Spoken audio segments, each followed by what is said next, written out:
Jay, dako muna tayo dito. Ina, sa Liwasang Bonifacio, Manila, nagsasalita ngayon si Dr. Lorraine Banoy. Akala ko nga, nung nagsimula ako sa SMNI, akala ko nagbigay ng memo si Pastor na, uy, maging mabuti kayo kay Lorraine. Kasi napakabubuti talaga. Kasi hindi lang talaga ako sanay sa kanila, no, ng ganyang klaseng kabutihan.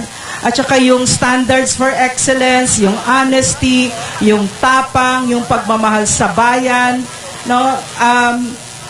So, itong pag pumupunta kayo ng KOJC, doon sa compound na ngayon ay hinahalay ni Bongbong Marcos, no?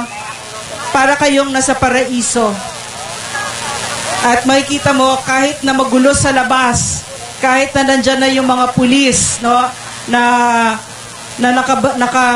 Nag-imoy espiya sa kanila at tinethreten at hinaharas, pag pumasok ka ng KOJC, para siyang paraiso. Ano ang ginawa ni Bongbong Marcos? Alam niyo ba na kahit ikaw ay isang mahirap, kapag ka ang bahay mo ay kubo, para mo yung palasyo, at kahit na sino, kung ayaw mo, hindi pwedeng pumasok. Karapatan natin yan. Kahit hari ang gustong pumasok, pero ayaw mo, karapatan natin yan. Pero ano ang ginawa ni Bongbong Marcos? Sinabi niya sa atin ng maliwanag, lahat ng mga karapatan natin na sagrado, tinanggal na niya. At alam niyo ba kung bakit? Ang nasa likod nito ay ang United States of America.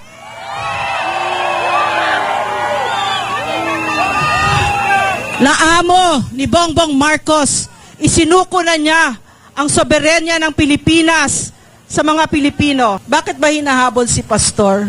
Iiklian ko, kailangan ninyong malaman ito. Bakit ba hinahabol si Pastor ng Amerika? Hinahabol si Pastor ng Amerika kasi ang Amerika hindi siya makapaniwala na merong isang pastor na pwedeng maging matagumpay, na napakarami niyang churches. Bawat estado sa Amerika, merong simbahan ang Kingdom of Jesus Christ.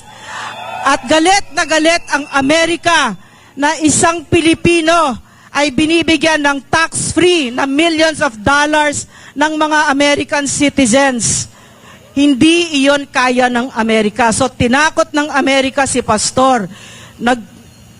Nagdemanda sila, nag-imbento ng mga kaso. Walang kakwenta-kwentang mga kaso. Bakit? Kasi akala nila, kasi bobo ang mga Amerikano. Akala nila ang Pilipino ay titiklop sa Amerikano at hindi lalaban si Pastor. Akala nila ganon. Kaso lumaban si Pastor. Hindi lang siya lumaban. Lumaban siya ng masigasig. At akala ng mga Amerikanong ito, kasi mahina talaga kukote ng mga teroristang ito. Akala nila si Pastor hindi makakaisip na mag-abogado.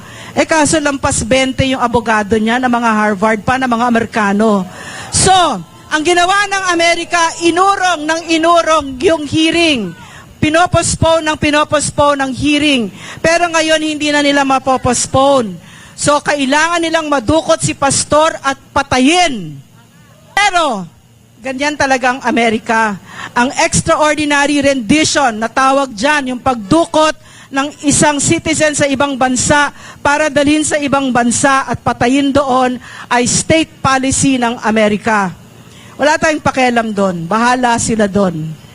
Hindi natin naging problema yan kay Gloria Arroyo, kay Duterte, sa maraming pangulo. Pero naging problema natin yang kawalangyaan ng Amerika noong si Bongbong Marcos ang umupo.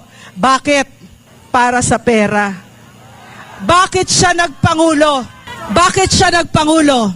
Hindi siya nagpangulo para magsilbi sa Pilipino. Maliwanag na sa atin ngayon.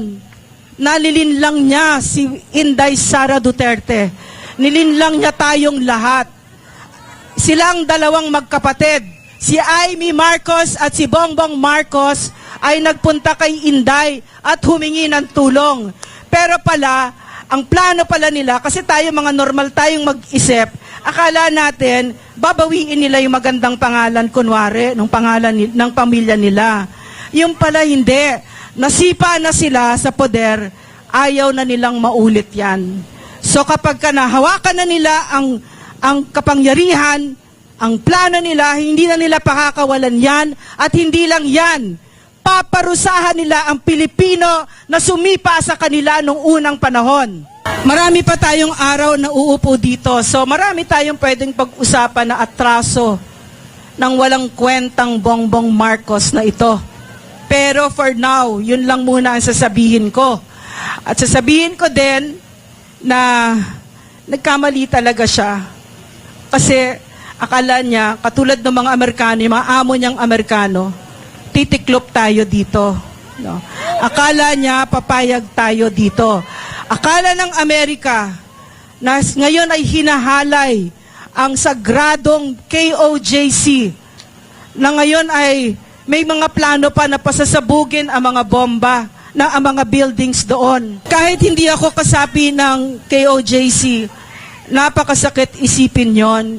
So, para doon sa mga akala nila tungkol kay Pastor Kibuloy lang ito at tungkol lamang ito sa KOJC, nagkakamali kayo. Kung kaya nila gawin ito kay Pastor Kibuloy na milyones ang followers, kung kaya nila ito gawin kay Pastor na very powerful public figure, papasok sa bahay niya, sa tingin nyo, safe kayo? Tingin mo meron pang safe sa atin? Wala na. Wala nang safe sa atin. At narinig natin sa mga nakakahiyang mga opisyal niya, katulad ni Lucas Bersamin, walang kaprinsi-prinsipyo itong Marcos team na ito. Narinig natin ang mga excuses nila na tinatanggap nila lahat ito. Narinig natin kay Abalos, yung nakakahiyang sinabi niya yung pagkakalat ni Bongbong Marcos sa Davao. Wala daw kinalaman si Bongbong Marcos doon. So maliwanag. Yung nangyayari sa Davao, kung napapanood ninyo, nakakaiyak, tinitear gas sila. Yung huling beses na may tinitear gas ay yung panahon pa ni Trillanes. No? So napakatagal na noon. So ngayon, ako nambuhay ako nung martial law baby ako, so naabutan ko yung panggigipit ng Marcos administration.